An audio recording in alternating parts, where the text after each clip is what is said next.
Hello friends, welcome back to my channel. అందరూ బాగున్నారా? అందరూ బాగున్నారని కోరుకుంటున్నాను. మనం అయితే కొత్త బ్లాగ్ అయితే చేస్తున్నాం అనమాట. అదేంటంటే మనం వైజాగ్ నుంచి ముంబై వరకు కారు ప్రయాణం. వెనకాల కనిపిస్తుందా కారు? ఆ కారులోనే మనం ముంబై అయితే బయలుదేరుతున్నాం అనమాట. మధ్యలో 3 స్టేట్లు 4 స్టేట్లు మారి ముంబై అయితే వెళ్ళాలి. అదంతా కూడా మధ్యలో దారిలో అంతా కూడా మీకైతే చూపిస్తాను. వీడియో చివరి వరకు చూడండి.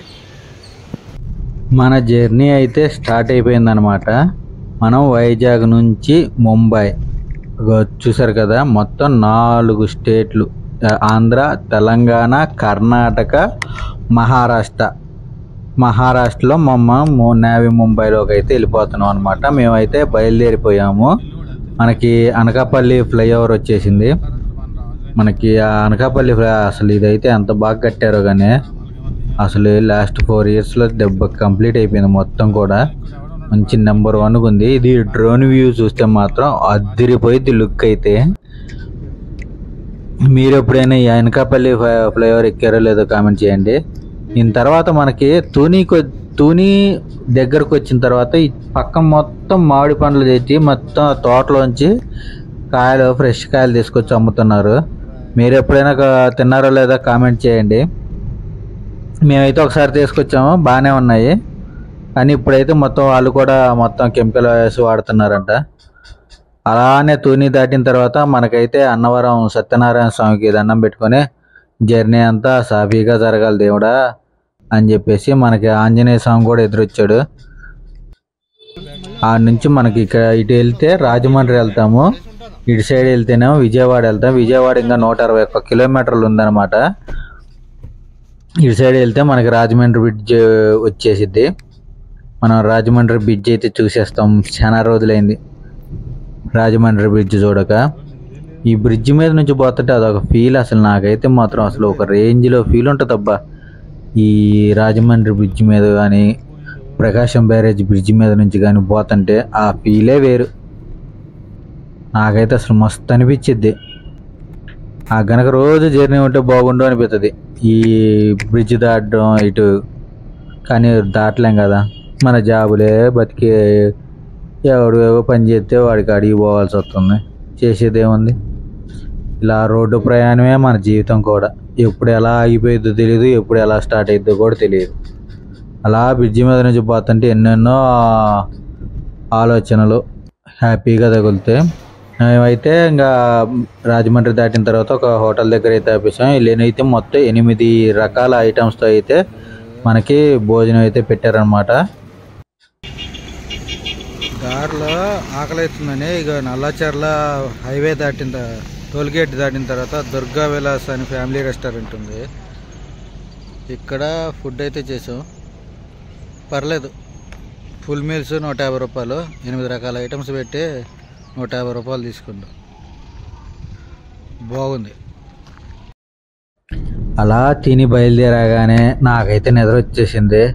ఇలా కళ్ళు మూసి కళ్ళు చేసేసరికి విజయవాడ వచ్చేసాము. అలా ఒక్కరికైతే పడిపోయింది అనమాట నిద్ర. అలా తెరిచి చూసేసరికి విజయవాడ ఫ్లైఓవర్ దగ్గరికి అయితే వచ్చేసాం అనమాట. అదిగో బస్ స్టాండ్ దగ్గరికి అయితే వచ్చేసాం అనమాట. ఈ బస్ స్టాండ్ దాటిన తర్వాత మనకి ఏ ఫ్లైఓవర్ వచ్చేదో తెలుసు కదా, కనకదుర్గమ్మ ఫ్లైఓవర్ అయితే వచ్చేసిద్ది. మనం దుర్గమ్మ టెంపుల్ దగ్గరికి పోకపోయినా అమ్మవారి ఆశీర్వాదం కూడా మనం అయితే తీసేసుకుందాం. విజయవాడ బస్ స్టాండ్లో నాకు ఒకసారి ఇన్సిడెంట్ అయితే జరిగింది. ఒకడు అయితే నా డబ్బులు కొట్టేశాడు. కానీ అది ఎప్పుడో 10 ఇయర్స్ బ్యాక్. మనం అయితే ఈ ఫ్లైఓవర్ ఎక్కేసాం. ఇంకా సూర్యాపేట 135 కిలోమీటర్లు హైదరాబాద్ పోవాలి. ఇంకా ఎప్పటికైతే జర్నీ అవుతానే ఉంది. ఈ ఫ్లైఓవర్ మీద మీరు ఎప్పుడైనా వెళ్ళారో లేదో కామెంట్ చేయండి. నేనైతే 2021లోనో 2022లోనో ఫస్ట్ టైం వెళ్ళాను. ఇప్పుడు బాగా అనిపించింది.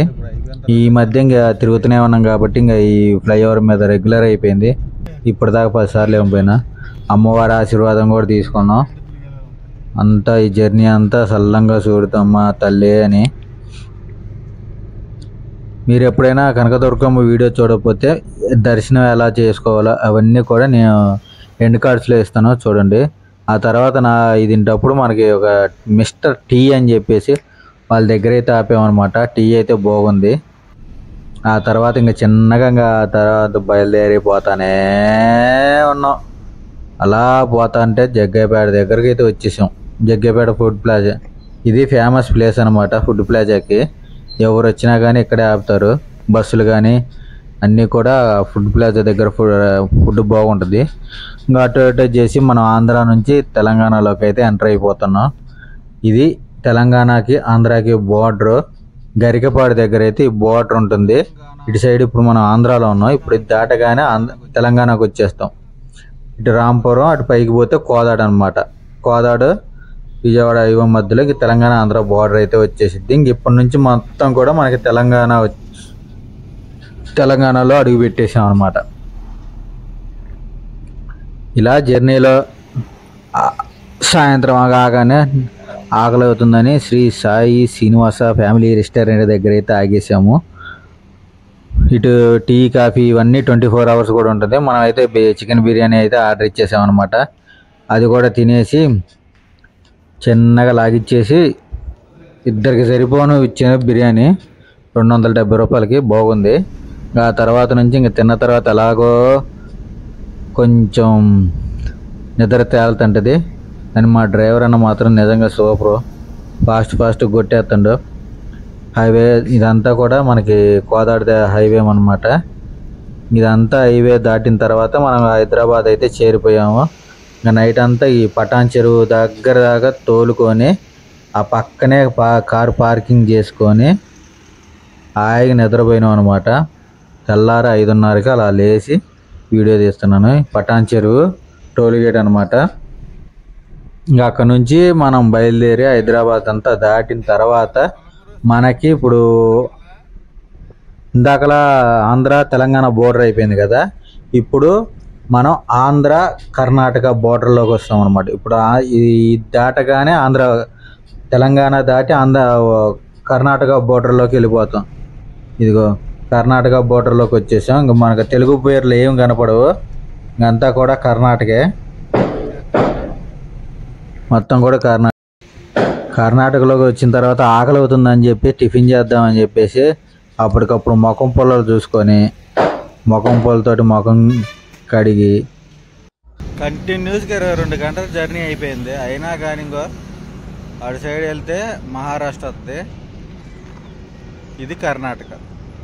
జస్ట్ పక్కనే ఉందన్నమాట. కర్ణాటక బోర్డర్లో ఉన్నామన్నమాట. టిఫిన్ తినడానికి వస్తే ఇక్కడ పోహా తప్ప ఏమీ లేదు. ఏం చేస్తాంలే అని టీలో బిస్కెట్లు ముందుకొని తిన్నాం. ఏం చేస్తాం, తప్పదుగా బయటకు వచ్చినప్పుడు. ఇక్కడ దాకా అంతా రోడ్డు బాగానే ఉంది, కానీ సోలాపూర్ దగ్గరికి రాగానే మనకి ఇక్కడ ఫ్లైఓవర్ వర్క్ అయితే జరుగుతుంది.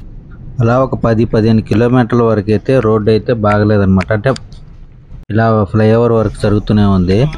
అలానే ఇంకా వెళ్తూ ఉంటే మేము సోలాపూర్ దగ్గరికి అయితే వచ్చేసామన్నమాట. ఇలా సోలాపూర్ దగ్గరకు రాగానే మనకి చూసారు కదా రోడ్డు కూడా అసలు అంతా కూడా మనం వైజాగ్ నుంచి ఇప్పటిదాకా వచ్చిన రోడ్డు కూడా అంతా బాగుంది. ఇక్కడ మహారాష్ట్రలోకి వచ్చిన తర్వాత ఫస్ట్ టోల్ గేట్ దాటగానే మా పోలీసు వాళ్ళు అయితే ఆపేశారనమాట. ప్రతి ఒక్కరిని ఆపేస్తున్నారు. ఇక్కడ ఆపేసి వాళ్ళకి డబ్బులు ఇస్తేనే పంపిస్తున్నారు. అది లేదు ఇది లేదు అని చెప్పేసి పంపిస్తున్నారు. మధ్యాహ్నం 2 అయిందని చెప్పేసి ఆకలి హోటల్ దగ్గర అయితే ఆగామన్నమాట. ఈ సాయి సాగర్ ప్యూర్ వెజ్ మొత్తం కూడా వెజ్జే ఉంటుంది. మేమైతే ఇంకా ఒక మీల్స్ ఆర్డర్ పెట్టాము. 180 రూపీస్ తీసుకున్నారు. రకాలు కూడా అన్ని రకాలు ఒక 5-6 రకాలు అయితే ఇచ్చారనమాట. కాబట్టి రైస్ అనేది తక్కువ ఇచ్చారు. మన తెలుగులో రైస్ లేనిది మనకైతే గిట్టుబాటు అవుతాయా? మనకి చపాతీలు అన్నీ తెగవు. మన తెలుగులో ఎవరైనా సరే ముందు మీల్స్ అన్నమే కావాలి. ఇటు సైడ్ వస్తేనేమో అసలు రైస్ అన్నదే లేదు. కొంచెం రైస్ ఇచ్చి చపాతీలు ఎక్కువ తినేవాళ్ళు. మేమైతే 2-3 రోజులు సచ్చాం అసలు తినలేక. ఇటు సైడ్ మా అంతలోకి అయితే పూణేలోకి అయితే అక్కడ నుంచి సోలాపూర్ నుంచి పూణేలోకి ఎంటర్ కాగానే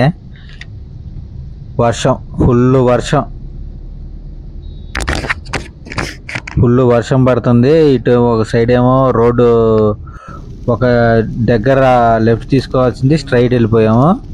సరిపోయింది. ఇంక మొత్తంగా అసలు పూణేలో మొత్తం 4.5 గంటలు పట్టింది మాకు ఆ ఊర్లోంచి బయటికి రావడానికి. ఎక్స్ప్రెస్ హైవే ఇదంతా కూడా ఇప్పుడు ఎక్స్ప్రెస్ హైవే అనమాట. మొత్తం ముంబై వెళ్ళడానికి డైరెక్ట్ ఒకటే స్ట్రైట్ రోడ్డు ముంబై వెళ్ళిపోయింది. మనకి ఇక్కడ పూణేలోకి మన నైట్ 11 నుంచి ఉదయం 6 గంటల వరకే హెవీ వెహికల్స్ ఉంటాయి కదా, లారీలు కానీ పెద్ద వెహికల్స్ కానీ, అవి అయితే ఎలా చేస్తారు. మిగతా టైం అంతా అక్కడ ముందు ఆగాల్సిందే. ఎవరైనా పెద్ద వెహికల్స్ ఉంటే మాత్రం చూసుకొని పోవాలి. మనకైతే మొత్తం కూడా అసలు టన్నెల్స్ కట్టేసి నెంబర్ 1 హైవే ఎక్స్ప్రెస్ హైవే అయితే కట్టారు. చిన్న గతుకులు గోళ్ళు సమ్మన కొట్టడమే పని మీద ఉంది. అమ్మ బాబాయ్, ఫైనల్లీ 36 గంటల తర్వాత ముంబైకి రీచ్ అయ్యా.